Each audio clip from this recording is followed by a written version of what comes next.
7 ஜென்ம பாவங்களை போக்கும் வைகுண்ட ஏகாதசி விரதம் பற்றி உங்களுக்கு தெரியுமா? மாதத்தில் 2 முறை வரும் ஏகாதசி திதிகள் எல்லாமே முக்கியத்துவம் வாய்ந்த விரத நாட்களாக இந்துக்களால் அனுசரிக்கப்படுகிறது.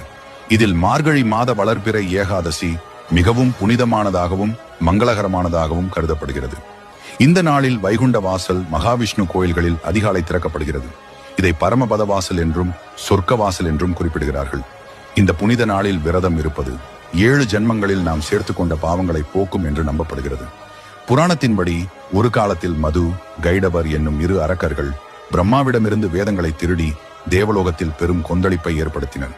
ஸ்ரீ மகாவிஷ்ணு அவர்களை தோற்கடித்து வேதங்களை மீட்ட பிறகு மனம் திருந்திய அவர்கள் பகவானிடம் ஒரு வேண்டுகோளை வைக்கின்றனர்.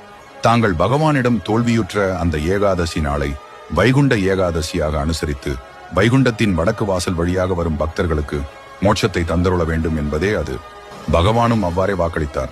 அன்று அதிகாலை கோயிலில் வைகுண்ட வாசல் வழியாக உள்ளே நுழைந்து சுவாமி தரிசனம் செய்யும் பக்தர்கள் அன்று முழுவதும் பகவத் ஸ்மரணையில் ஈடுபடுகின்றனர்.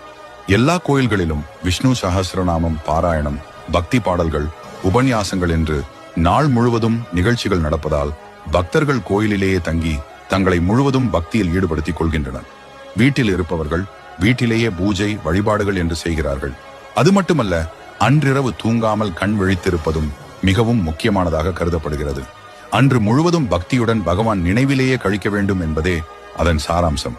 தமிழகத்தில் ஸ்ரீரங்கத்தில் அதிகாலை பரமபத வாசல் வழியாக கோயிலுக்குள் நுழைவதை மிக புனிதமாக கருதி ஏராளமான பக்தர்கள் ஆண்டுதோறும் வைகுண்ட ஏகாதசிக்கு ஸ்ரீரங்கம் வருகின்றனர்.